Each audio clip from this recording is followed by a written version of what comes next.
Welcome to Sri Chakra news బులెటిన్ల ముందుగా headlines.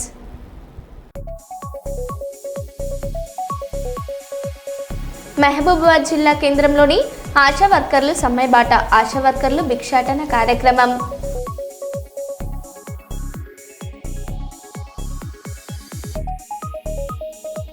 కారుణ్య నియామక పత్రాలను అందజేసిన మంత్రి సీతక్క.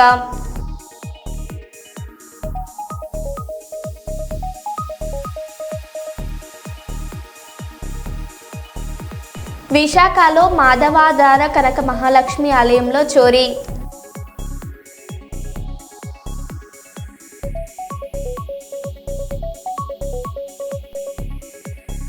రచన దర్శకత్వం కర్రి బాలాజీ దర్శకత్వంలో సైబర్ మోసాలపై షార్ట్ ఫిలింతో ప్రజలకు అవగాహన.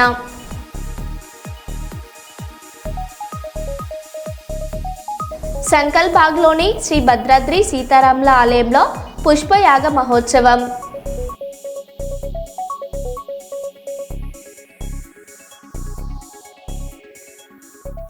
ఇక వివరాల్లోకి వెళ్తే,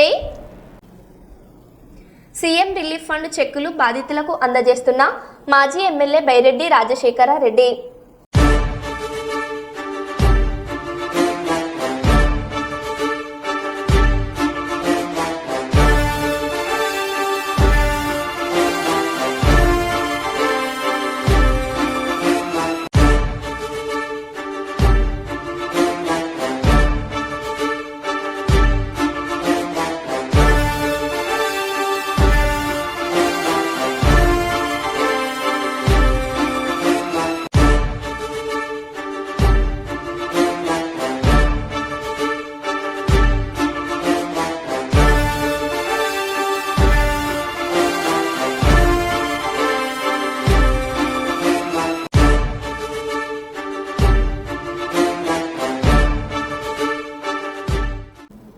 నంద్యాలలో సీఎం రిలీఫ్ ఫండ్ చెక్కుల పంపిణీ జరిగింది. మాజీ ఎమ్మెల్యే బైరెడ్డి రాజశేఖర రెడ్డి 22 మంది లబ్ధిదారులకు 24 లక్షలకు పైగా చెక్కులు అందజేశారు. ఎంపీ బైరెడ్డి శబరి సిఫారసులతో ఈ నిధులు మంజూరయ్యాయి. పేద రోగులకు ఇది పెద్ద ఊరటనిచ్చిందని పేర్కొన్నారు. ముఖ్యమంత్రి చంద్రబాబు నాయుడుకు బాధితులు కృతజ్ఞతలు తెలిపారు.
వరంగల్ భద్రకాళి ఆలయం సమీపంలో చేరబండరాజు నగర్ కాలనీవాసుల ఆందోళన కొనసాగుతుంది.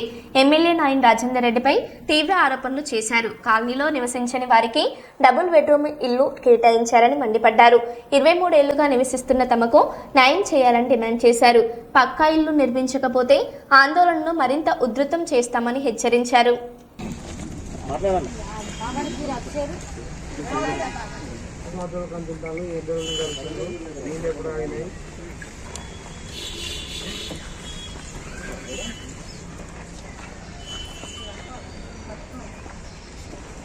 గవర్నమెంట్ 19వ జన్మభూమి కార్యక్రమంలో భాగంగా మాకు పట్టాలు ఇవ్వడం జరిగింది. అప్పటి నుంచి కూడా మమ్మల్ని వేసుకునేకుండా ఇబ్బందులు పెడుతూనే ఉన్నారు. అయినా తెగించి మేము వేసుకున్నాము. 2003లోనే ఇక్కడ మా కాలనీ అనేది ఏర్పాటు చేరబండరాజు నగర్ కాలనీ అనేది ఏర్పాటు చేయడం జరిగింది. 2008లో పట్టాలు రద్దయినాయని చెప్పేసి ఎంఆర్ఓ గారు, కలెక్టర్ గారు ఆఫీసర్ల ముందరికి వచ్చి అందరి ముందరికి వచ్చి చెప్తున్నారు. మరి పట్టాలు రద్దయిన తర్వాత మళ్ళీ ఖాళీ జాగాలకు పట్టాలు ఎక్కంచెలు వచ్చినాయి. మీరు ఎట్లా ఇచ్చిండ్రు పట్టాలు? వాళ్ళకు మొత్తం 155 మందికి కానీ పట్టాలు ఇచ్చినప్పుడు 17 మందికే మీరు ఎట్లా ఇల్లు అలా చేసిండ్రు? ఇక్కడ కట్టుకుని ఉన్న వాళ్ళు 2003 నుంచి నివాసం ఉంటున్నాం మేము. ఇక్కడ పాముల తేలాల విష జంతువులతోని కూడా సావాసం చేసుకుంటూ బతుకుతున్నాం మేము. మమ్మల్ని కనీసం గుర్తించకుండా కనీసం ఈ ఫ్లాట్ మరి వీళ్ళదేనా కాదా అని చెప్పి వచ్చిన ఎంఆర్ఓ అధికారులు కూడా ఎవరు కూడా మమ్మల్ని సంప్రదించకుండా వాళ్ళకు వాళ్ళే డిసైడ్ చేసుకొని వాళ్ళకు వాళ్ళే నిర్ణయాలు తీసుకొని వాళ్ళకు వాళ్ళే వాళ్ళ ఎమ్మెల్యే చేసిన సూచనల ప్రకారం చేసుకొని ఎవరైతే వాళ్ళ కాంగ్రెస్ కార్యకర్తలు ఉన్నారో ఎవరైతే డబుల్ బెడ్రూమ్కి అర్హులు కాదో వాళ్ళనే తీసుకుపోయి డబుల్ బెడ్రూమ్ ఇస్తానమని చెప్పి షో చేసుకుంటారు. నేను ఇప్పుడు ఛాలెంజ్ చేసి చెప్తాను, మీరు ఇచ్చిన ఈ 17 మందిలో ఏ ఒక్కరు కూడా ఆ డబుల్ బెడ్రూమ్కి అర్హులు కాదు. వాళ్ళు ఇక్కడ నివాసమే లేని వాళ్ళు ఎవరు కూడా. మీరు కావాలంటే వాళ్ళ ఇల్లు వాళ్ళు కట్టుకునే ఇల్లు కూడా చూపిస్తాం మేము. ఒకసారి మీరు రికార్డ్ తీసుకోండి. అందులో మనుషులు ఉండే ఇల్లులో లెక్క ఉంటే కనుక అవి దేనికంటే మేము దానుకుంటాం. అసలు వాళ్ళు ఇక్కడ వాళ్ళు కానే కాదు, వాళ్ళు మాతో పాటు కాదు. వాళ్ళ ఒక్క మూలకు కోనగా గోడకు గుట్ట కానుకొని మరీ ఉన్నాము. ఇది గుడికి అడ్డు ఉన్నదా? అడ్డు లేదు కదా. గుడికి అభివృద్ధిగా అడ్డుగా ఎక్కడున్నాం మేము? గుడికి దారి చేసిండే మేము. గుడికి దారి చేసిన వాళ్ళను పక్కకు నూకేసి మీరు ఎక్కడన్నా సాగుంటే మాకు గుడికి అభివృద్ధి కావాలని అన్నప్పుడు సరే నీకు ఈ ల్యాండ్ కావాలి, నీకు ఈ ల్యాండ్ కావాలన్నప్పుడు మా దగ్గరికి ఎట్లా వచ్చి మాట్లాడాలి? మేము అయ్యా బాంచనా అని నాగిరెడ్డి దగ్గర పోయినప్పుడు నువ్వు ఎట్లా మాట్లాడాలి? వాటరే కట్ అయినాయి, రేపు కరెంట్ కూడా కట్ అవుతుంది. ఇక నైట్ పోలీసు వాళ్ళు వస్తారు, కుకింగ్ వస్తుంది. ఇవి మమ్మల్ని భయపట్టించుడు. నీకు ఈ ల్యాండ్ కావాలన్నప్పుడు మా దగ్గర రావాలి, నువ్వు మా ఏరియాకి రావాలి, మా గుడిచాలకు రావాలి. వచ్చినావా? ఒక్కనాడన్నా నువ్వు గెలిచినావు, గుడికి పోయినావు. మరి గుడికి పోయినప్పుడన్నా మరి ఇక్కడ జనాలు ఉన్నారు, వాళ్ళు కూడా ఓట్లయితేనే నేను గెలిచిన అని ఒక్కనాడన్నా మరి ఇటు వచ్చినావా? వచ్చి మమ్మల్ని పలకరించినావా? మరి ఏంటిదమ్మా మీ సమస్య ఏంటి? సరే మేము తప్పయ్యా, మేము గుడికి దారి చేసినందుకు, ఇంత డెవలపింగ్ చేసినందుకు మరి ఒక గుట్ట కొట్టి చూపెట్టలేదు. మరి మాకు గుడికి డెవలప్మెంట్ కరెక్టే, గుట్టని సాఫ్ చేసుకోమనండి. ఉన్నది కదా ఇంకా ల్యాండ్. మహబూబాబాద్లో బీఆర్ఎస్ మీడియా సమావేశం జరిగింది. మాజీ మంత్రి సత్యవతి రాథోడ్తో కలిసి మాజీ ఎంపీ కవిత మాలోత్ పాల్గొన్నారు. ఈ సమావేశంలో పార్టీ సీనియర్ నాయకులు, కౌన్సిలర్లు పెద్ద సంఖ్యలో హాజరయ్యారు. ప్రస్తుత రాజకీయ అంశాలపై చర్చిస్తూ పార్టీ బలోపేతంపై నాయకులు దృష్టి సారించారు. గొప్ప ఆశతో కాంగ్రెస్ పార్టీ ఎమ్మెల్యేలని వాళ్ళకి సంబంధించిన ఎంపీని గెలిపించే సందర్భంగా వాళ్ళ తరఫున ఇవాళ ప్రత్యేకంగా కూడా ఇవాళ మాట్లాడతాము. ప్రత్యేకంగా ఈ బడ్జెట్ న్యూస్ ఎట్లా ఉందంటే మోసపూరితమైన బడ్జెట్ ఇది. ఈ మోసపూరితమైన బడ్జెట్ న్యూస్ ఏమనిపిస్తుందంటే గతంలో అంటే తెలంగాణ మళ్ళీ ఎనకటి రోజులు వచ్చే విధంగా కూడా ఈ బడ్జెట్ ప్రత్యేకంగా కనిపిస్తాం. 6 గ్యారెంటీలు అన్నారు, 11 డిక్లరేషన్ అన్నారు. అన్ని చూస్తే అవి అంకెల గాడిలు ఉన్నాయి తప్ప అంకెలు ఎక్కడ కనిపిస్తుంది ఏ దృశ్యంలో. ఇంకోటి నాకు తెలిసినంత 10-15-20 ఏళ్ల రాజకీయంలో భారతదేశంలో ఇటువంటి బడ్జెట్ నేను ఎప్పుడు కూడా చూడలేదు, చూడబోదు కూడా కావచ్చు. కాంగ్రెస్ ప్రభుత్వం చూస్తేనే ఇవాళ కష్టాలు, కన్నీళ్లు, కూర్చివేతలు తప్ప ఇంకో వేరే ఏది పేర్చివేతలు తప్ప ఇంకేం కనిపిస్తుంది. దాదాపు అన్ని వర్గాల ప్రజలందరూ కూడా ఇవాళ కాంగ్రెస్ ప్రభుత్వం, కాంగ్రెస్ బడ్జెట్ కూడా తెలంగాణ ప్రజలందరినీ కూడా మోసం చేసినట్టు స్పష్టంగా ఉన్నట్టు అసెంబ్లీ బడ్జెట్ సమావేశంలో మనం కనపడతాం. వాళ్ళకి తక్కువ కాదు, రైతులకు మోసం జరిగింది, మహిళా సోదరులకు మోసం జరిగింది, మా అవ్వలు అయ్యేది పెన్షన్ పేస్తున్న వాళ్ళకు మోసం జరిగింది. విద్యార్థులు ఎవరైతే రాజీవ్ యువ వికాసం అని చెప్పేసి వాళ్ళు జాబ్ వాళ్ళకు 5 లక్షల జాబ్ అనేది ఇస్తామన్నారో అది మోసపూరితంగా ఈ బడ్జెట్లో కనపడతా ఉంది. దాంతోపాటు ఎవరైతే ప్రత్యేకంగా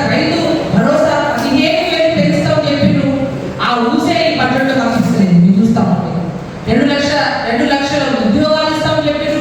2 కాదు కదా, 10 ఉద్యోగాలు లేకుండా గతంలో కేసీఆర్ గారు ఇచ్చిన ఏవైతే ఉద్యోగాన్ని ఎంపీ స్టేడియంలో పెట్టి అనౌన్స్ చేసి మేము ఎగ్జామ్ రాపించి పెట్టి అనౌన్స్ చేశాక ఆ పత్ర నియామకాలన్నీ కూడా ఎంపీ స్టేడియం నుంచి మేము ఇచ్చుకున్నామని చెప్పేది ఈ కాంగ్రెస్ ప్రభుత్వం మీ అందరూ తెలుసుకున్నాం.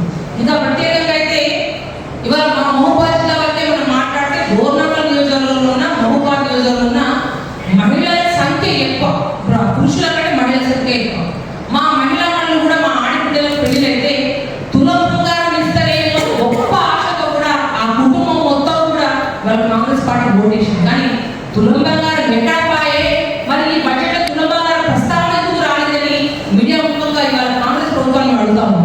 దాంతోపాటు పాప వృద్ధులు వాళ్ళు ఏమవుతుంటే కేసీఆర్ మా పెద్ద కొడుకు 2000 పెన్షన్ ఇస్తాము, కానీ కాంగ్రెస్ ప్రభుత్వం వచ్చినాక 4000 ఇస్తుందేమో అని ఆశపడదు. కానీ మరి మా పెద్దలు మా బాబులు అయ్యల తరఫు మేము ప్రశ్నిస్తాము. 4000 పెన్షన్ ఎక్కడ పాయే మేము ప్రశ్నిస్తాము. దాంతోపాటు వికలాంగుల సోదరులను గుర్తించి ఎక్కువ మొత్తంలో పెన్షన్ ఇచ్చింది కేసీఆర్ సార్ 4,000. మరి మీరు చెప్పిన 6,000 వికలాంగుల పెన్షన్ ఎక్కడ పోయి ఈ బడ్జెట్లో అత్తా పడతా లేదని చెప్పేసి మేము ప్రశ్నిస్తాము. అంతేకాకుండా దళితులు చూస్తే కేసీఆర్ గారు భారతదేశంలో గొప్ప ఆలోచన పెట్టుకొని దళిత బంధు కార్యక్రమాన్ని తీసుకొచ్చి వాళ్ళని, ఎందుకంటే దళితులని పెద్ద ఎత్తున కూడా వాళ్ళని ఆర్థికంగా బలోపేతం చేయాలని చెప్పేసి ఆయన దళిత బంధు స్కీమ్ తీసుకొచ్చిన విషయం మీకు జ్ఞాపకం చేస్తాము. కానీ మీరేం చెప్పారు, 12 లక్షలు ఏదైతే ఉందో అంబేద్కర్ అభ్యాసం కింద దళితులకు ఇస్తామని చెప్పారు. అది గతి లేకుండా ఈ బడ్జెట్ లో కూడా ఎక్కడ కనిపించలేదు. ఈ విధంగా చెప్పుకుంటా పోతే ఇవాళ పూర్తి స్థాయిగా ఉద్యోగస్తులకు నిరుద్యోగస్తులకు ఆటో సోదరులు కూడా వాళ్ళ నెలకు ఎక్కిస్తాము. ఆటో సోదరులకు కానీ మరి ఎస్సీ ఎస్టీ బీసీ మైనారిటీ సోదరులు కూడా ఎక్కడ కూడా ఈ బడ్జెట్ లో ఏది ప్రజల పక్షాల నుండి అడిగినప్పుడు ఇదే విధంగా గొప్పగా స్వీకరించి ఈ 6 గ్యారెంటీల హామీలన్నీ కూడా ఈ యాడ్ చేయడానికి కూడా ఈ బిల్లును మద్దతు పలకాలని మనస్ఫూర్తి కొడుతూ మరొకసారి కూడా ఇది డొల్ల బడ్జెట్, పరిధిమాల బడ్జెట్, ప్రజలకు ఏది కూడా వాళ్ళకి అవసరమైన బడ్జెట్ కాదు, వాళ్ళకి సంక్షేమమైన బడ్జెట్ కాదు. మీరు ఇచ్చిన హామీ నిలబడే రాజీవ్ గాంధీ గారు ఏం చెప్పిండ్రు, మొదటి క్యాబినెట్ లోనే సంతకం కాగానే ఏదైతే మీరు దాన్ని రాహుల్ గాంధీ గారు దాన్ని యాడ్ చేస్తామన్నారు. మరి రేవంత్ రెడ్డి గారు సంతకం పెట్టారు. మరి ఎక్కడ పోయిందో ఏదో వెతుకుతున్నారో వెతుకులాడాల్సిందో తెలియదు. కానీ ఇటువంటి దొల్లతరమైన బడ్జెట్ కూడా పూర్తి వ్యతిరేకంగా కూడా ప్రజల పక్షాల నుండి మీరు ఏదైతే ఇచ్చిన హామీలు పూర్తి స్థాయిగా 100 రోజుల్లో చేస్తామన్నారు. 840 రోజులు పూర్తయినాయి వాళ్ళు. మీరు ఇప్పటి కూడా హామీలు ఏమంటారు, హామీ నెరవేరుస్తున్నాడు. ఏం నెరవేర్చడు, ఫ్రీ బస్సు తప్ప ఏ ఒక్క హామీ కూడా మీరు నెరవేర్చలేదు. కాబట్టి మీరు బీఆర్ఎస్ పార్టీ తరఫున మహబూబాద్ జిల్లాలో బీఆర్ఎస్ పార్టీ కార్యకర్తలు, నాయకులు, కౌన్సిలర్లు, ప్రతి ఒక్క సోదరులతో కూడా ఈ జిల్లాలో ప్రతి ఒక్క కుటుంబం తరఫున కూడా కాంగ్రెస్ పార్టీని డిమాండ్ చేస్తాము. ఇప్పుడు పెద్దలు మహబూబాబాద్ జిల్లా కొత్తగూడలో కారుణ్య నియామక పత్రాలు పంపిణీ చేశారు. మంత్రి సీతక్క స్వయంగా లబ్ధిదారులకు నియామక పత్రాలు అందజేశారు. విధి నిర్వహణలో మృతి చెందిన ఉద్యోగుల కుటుంబాలకు అండగా నిలిచేందుకు ఈ ప్రభుత్వం నిర్ణయం తీసుకుందని తెలిపారు. బాధిత కుటుంబాలకు ఇది పెద్ద ఊరటనిచ్చింది.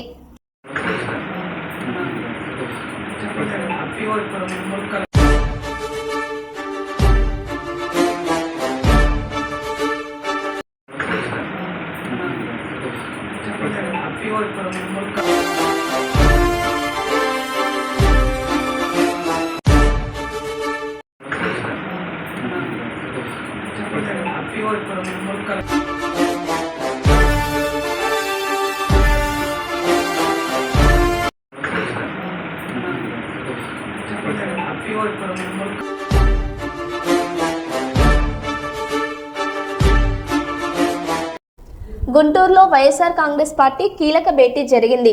అంబటి రాంబాబు నివాసంలో కాటసాని రాంభూపాల్ రెడ్డి సమావేశం అయ్యారు. పార్టీ బలోపేతం, రానున్న ఎన్నికలపై చర్చించారు. గ్రామ స్థాయి నుంచి పార్టీని బలపర్చాలని నిర్ణయించారు. ప్రజా సమస్యల పరిష్కారంలో ముందుండాలని నాయకులు పిలుపునిచ్చారు.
పోలవరం ఎమ్మెల్యే చిర్రి బాలరాజు సైబర్ మోసానికి గురయ్యారు.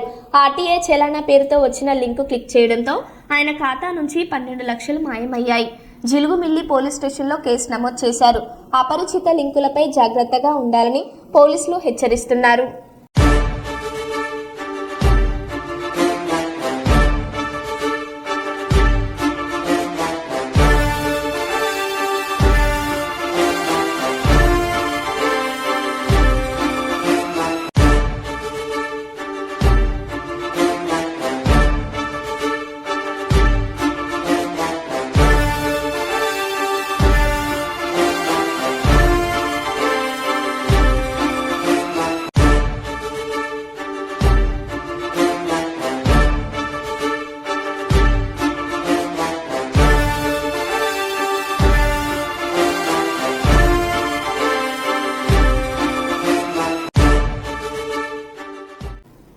విశాఖలో మాధవాధర కనక మహాలక్ష్మి ఆలయంలో చోరీ జరిగింది. ముసుగు వేసుకుని వచ్చిన దుండగులు ఆభరణాలు, హుండీ, నగదు అపహరించాడు. ఈ ఘటన సీసీ కెమెరాల్లో రికార్డైంది. చోరీ తర్వాత ముసుగు తీసి పారిపోయిన దుండగుల కోసం పోలీసులు గాలిస్తున్నారు.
కొత్త జిల్లా కార్యాలయం నిర్మాణం చేపట్టనున్నారు. మంత్రి ఆనం రామనారాయణ రెడ్డి 2 ఎకరాల్లో విశాల భవనం నిర్మిస్తామని తెలిపారు. ప్రతి నియోజకవర్గంలో కూడా పార్టీ కార్యాలయాలు ఏర్పాటు చేస్తామని చెప్పారు. కార్యకర్తల శిక్షణ, పార్టీ బలోపేతమే లక్ష్యమని పేర్కొన్నారు. చంద్రబాబు నాయకత్వంలో హామీలన్నీ నెరవేర్చామని తెలిపారు. పార్టీ సభ్యులుగా ఆశించినట్టు ప్రజాసేవా భావంతో మనస వాచ కర్మేణ నిరంతరం పాటుపడుతూ నిస్వార్థంగా అభివృద్ధి అక్రమాలకు పాల్పడకుండా దీక్షా దక్షతలతో అంకిత భావంతో తెలుగుదేశం ప్రతిష్టను ప్రతిపత్తిని పరిరక్షించేందుకు ఎల్లప్పుడూ కృషి చేస్తూ పార్టీ మరియు ప్రజలు నాపై ఉంచిన విశ్వాసాన్ని వమ్ము చేయకుండా నిత్య చైతన్యంతో పార్టీకి ఉజ్వల భవిష్యత్తు కల్పించేందుకే నా వంతు కర్తవ్యాన్ని విధులను బాధ్యతాయుతంగా నిర్వర్తించగలనని ప్రమాణం చేస్తున్నాను.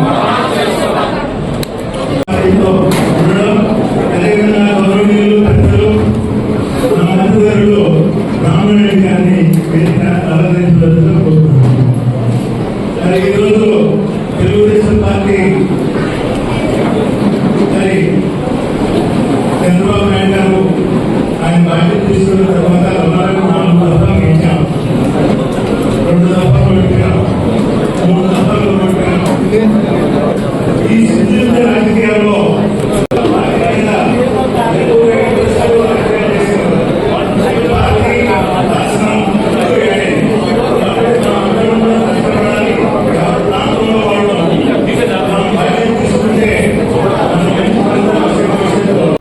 మరో బులెటిన్లో మళ్ళీ కలుద్దాం. స్టేట్